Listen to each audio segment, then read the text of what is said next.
Good morning, students. Today I am explaining you the remaining part of chapter Deep Water. Now see page number 69, last line. And then strangely. यहाँ तक बताया गया कि वो किस तरीके से महसूस कर रहा था, फिर आगे और फिर एक अजीब बात हुई। उसे थोड़ी सी रोशनी दिखाई दी। वह भयानक पीले रंग के पानी से बाहर आ रहा था। कम से कम उसकी आँख तो बाहर आ चुकी थी और नाक भी लगभग बाहर आ गई थी। फिर वो तीसरी बार जब नीचे जाना शुरू हुआ तो उसने अंदर हवा खींचनी चाहिए, किंतु उसके अंदर पानी चला गया और पीला जो प्रकाश था वो कम होने लगा। फिर सभी यत्न रुक गए। यहाँ पर डगलस आराम की स्थिति में आ गया और उसकी टांगें भी ढीली हो गई। लगभग वह हार चुका था और उसका जो दिमाग था वह ऊपर बिल्कुल उसके अंदर ब्लैकनेस छा गया और इससे पूरा भय जाता रहा। इसे अब आतंक जाता रहा और अब और कोई घबराहट नहीं रही थी। सब खामोश और शांतिपूर्ण था। वह डरने को कुछ बचा ही नहीं था क्योंकि वो बुरी तरह से हार चुका था। बहुत बढ़िया था। अब उसे नींद आने लगी थी। ऐसा लग रहा था कि अब मैं सो जाऊंगा, उछलने की कोई ज़रूरत नहीं। सो जाऊंगा मतलब अब वो ऐसा सोच रहा था कि अब वो नहीं बच पाएगा। इतना थक गया था कि उछल नहीं सकता था।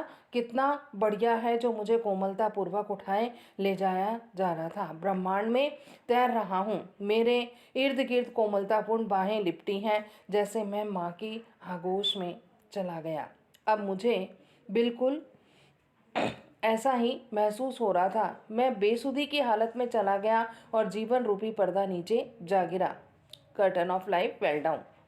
अगली जो बात मुझे याद आ रही थी यह कि मैं सरोवर जो ताल के समीप अपने पेट के बल पड़ा हुआ था और उल्टी कर रहा था, वह लड़का जो कि 18 साल का हट्टा कट्टा लड़का था जिसने मुझे अंदर फेंका था, कह रहा था, लेकिन मैं तो केवल मजाक कर रहा था। किसी ने कह दिया बच्चा लगभग मर ही गया था, किंतु अब सब ठीक है, चलो उसे उठाकर अंदर लॉकर रूम में ले चले। तो लॉकर रूम वहाँ है जहाँ पर ये लोग अपना कॉस्ट्यूम बदलते हैं।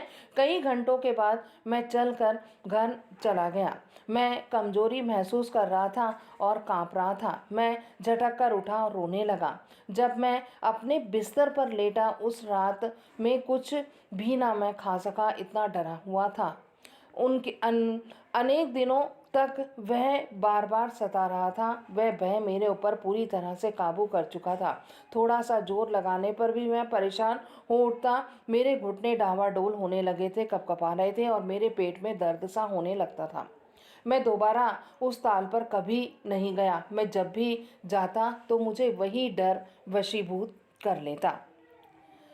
अब कुछ सालों के बाद, वर्ष के पश्चात, जब मुझे कास्केट कास्केट कहा जाता है जलप्रपात को, वाले स्थान का पता चला तो मैं उसमें जाना चाहता था। हाँ, तथा जब कभी मैं जाता, यद्यपि मैं टाइटन या बम्पिंग नदी के किनारे पांव मार रहा होता या गोरॉक्स वाली गर्म झील में नहा रहा होता, वह भय जो उस ताल का मेरे ऊपर छाया हुआ था वापस आ जाता। वह मुझे पूरी तरह से वशीभूत कर लेता। मेरी टांगों को ऐसे मेरी टांगें हो चुकी थी जैसे कि पूरी तरह से पैरालाइज्ड हो, लकवा मार गया हो। बर्फ की भांति सुन्न कर देने वाला जो भय था वह मेरे दिल को जकड़ लेता था। यही मुसीबत बाधा मेरे साथ बनी रही। जैसे जैसे वर्ष बीतते गए, म्यान झीलों में नौकायान पर बैठे हुए जब हम सैमन मछलियों का शिकार कर रहे होते या न्यू हैम्पशायर के में बास मछलियां पकड़ रहे होते, ऑर्गन राज्य में डेस्टिट्यूट या मेटिलस नदियों में ट्राउट मछलियां पकड़ रहे होते, कोलंबिया में सैमन पकड़ रहे होते अथवा झरनों वाले में बम्पिंग लेक में होते, मैं जहां कहीं भी जाता, पानी का निरंतर जो डर था, वह सताने वाला, वह मुझको वशीभूत कर लेता। वह मछलियां पकड़ना और मेरी यात्राओं को नष्ट कर देता। मतलब मेरे जितने भी शौक थे वे पूरी तरह से ड्यून्स मतलब बर्बाद हो चुके थे। नौकायन करने और तैरने की खुशी में मुझे वंचित कर देते। उस भय पर काबू पाने के लिए मैंने हर तरीके का इस्तेमाल किया जो मैं जानता था, किंतु यह मेरे ऊपर अपनी पकड़ पूरी तरह से बनाए हुए था। अंततः अक्टूबर में 1 महीने में मैंने एक प्रशिक्षक इंस्ट्रक्टर जो कि था उसे मैंने रख लिया और तैरना सीखने का निश्चय कर लिया। मैं एक ताल पर जाता और सप्ताह में 5 बार अभ्यास करता, प्रतिदिन 1 घंटा।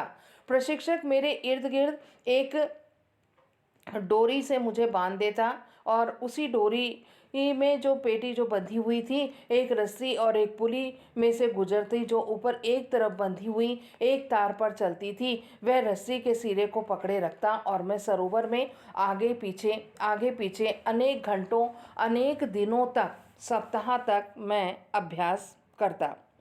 सरोवर को पार करते समय प्रत्येक बारी में थोड़ा सा भय मेरे ऊपर बना रहता। हर बार जब प्रशिक्षक रस्सी पर अपनी पकड़ को ढीली करता और मैं नीचे को हो जाता, जो मेरा जो पुराना भय होता वह लौट आता और मेरी टांगें बिल्कुल जम जाती।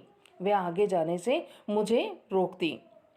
3 महीने का समय लग गया। इससे पहले तनाव कम होना शुरू हुआ। फिर उसने मुझे अपना चेहरा पानी के नीचे ये करके बाहर श्वास छोड़ना सिखाया और फिर नाक को ऊपर करके अंदर श्वास लेना सिखाया। मैंने सैकड़ों बार इस अभ्यास को दोहराया।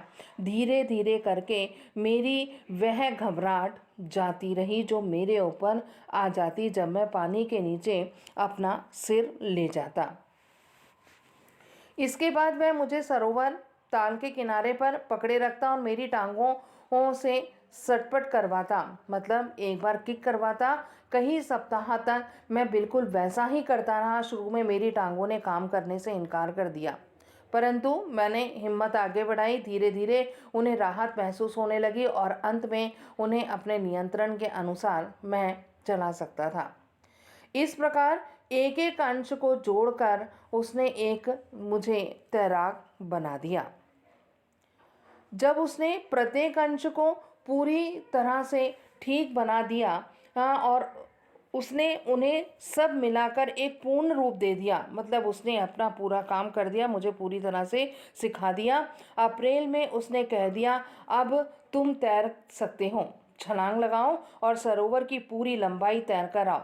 घिसड़ घिसड़ कर तैरने वाले जो भी ढंग से मैंने वह काम कर दिया। प्रशिक्षक का काम पूरा हो चुका था।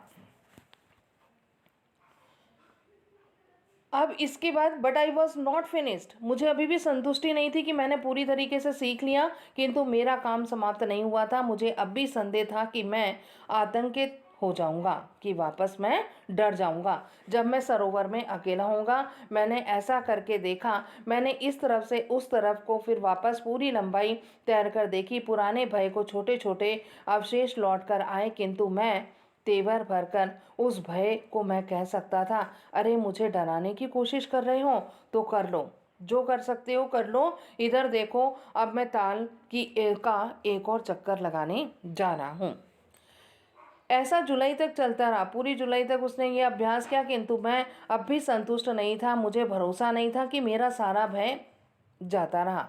इसलिए मैं न्यू हैम्पशायर में वैंड्सवर्थ नामक झील पर गया। वहाँ ट्रिगिस द्वीप वाले जहाज़ों की मरम्मत करने वाले स्थान पर जाकर डुबकी लगाई तथा झील के पार स्टाम्प एक्ट द्वीप पर 2 मील तैर कर गया।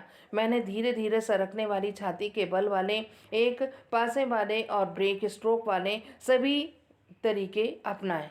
केवल एक बार वह भय लौट कर आया जब मैं झील के मध्य में था। मैंने अपना चेहरा पानी के नीचे कर लिया और वहाँ मुझे अथाह पानी के अतिरिक्त और कुछ दिखाई न दिया, तो वह डर वापस लौट आया। मैंने हंसकर कह दिया और कहने लगा, ए मिस्टर आतंक। मैंने डर से कहा, तुम क्या समझते हो कि मेरा कुछ कर सकते हो?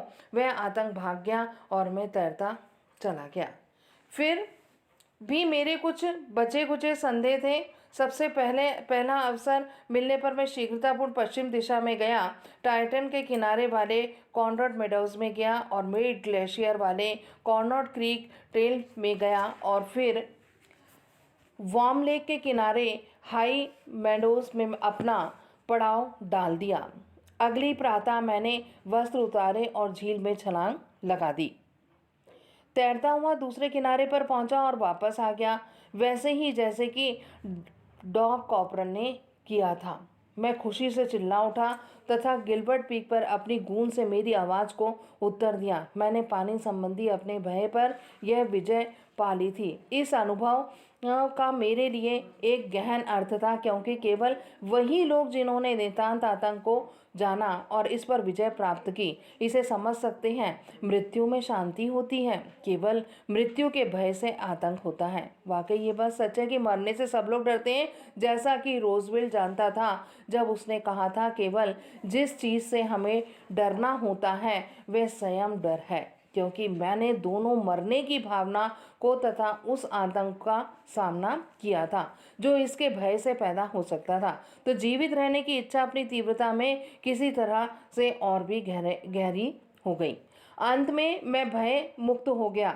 पतली पगडंडियों पर चलने से उन्मुक्त तथा पगडंडियों पर चढ़ने को उन्मुक्त तथा भय को एक तरफ हटाकर सीखने को मैं उन्मुक्त हुआ।